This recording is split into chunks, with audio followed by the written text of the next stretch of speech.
It's 6:30. Good morning. I'm Ian Crouch with Hunter News.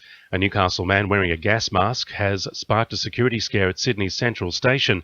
Police say he allegedly started making threats on a train from Newcastle. The 44-year-old man was arrested when the train arrived just before 6 last night. The platforms were briefly evacuated while the train was searched. A redhead man is due to reappear in court tomorrow, charged with the murder of 2 aged care residents and the attempted murder of another.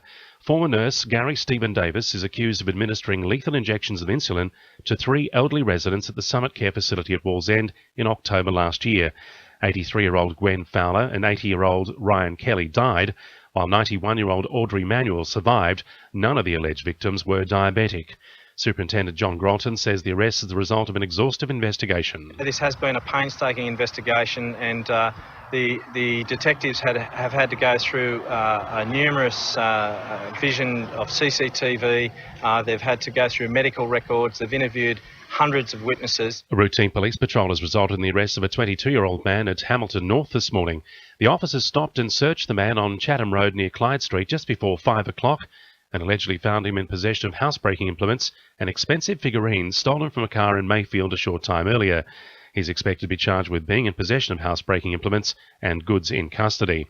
It's feared the Hunter's open-cut coal mines could face an uncertain future if a dispute between Orica officials and explosives handlers isn't resolved at today's bargaining table discussion.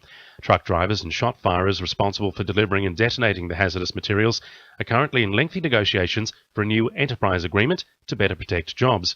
Sub-branch Secretary of the Newcastle Transport Workers Union, Mick Forbes, says up to 20 mines could feel the effects. We have a meeting lined up with the company. We hope that we will make some progression in the negotiations as an outcome of that meeting, but certainly our members are not ruling out further industrial action. If there is further industrial action, it's likely to affect around 20 mines in the Hunter Valley. Port Stephens Mayor Bruce Mackenzie says he'll consider standing for the state seat if his preferred candidate is not pre-selected by the Liberal Party.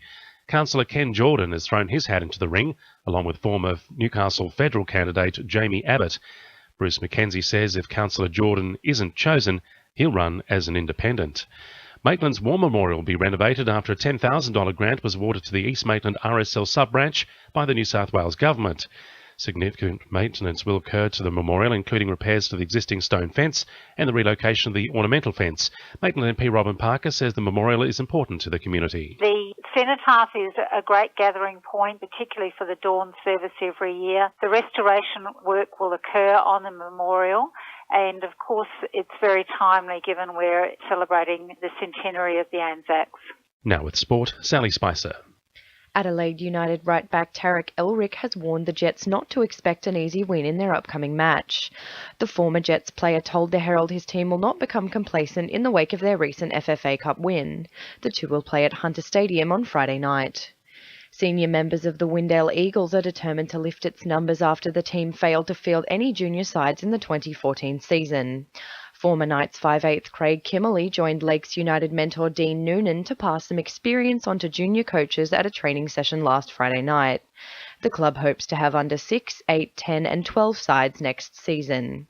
In cricket, former Cardiff Bullaroo and Wests all-rounder Anthony Hobson will climb the umpiring ranks next month following his selection as an umpire for the under-19 titles in Adelaide.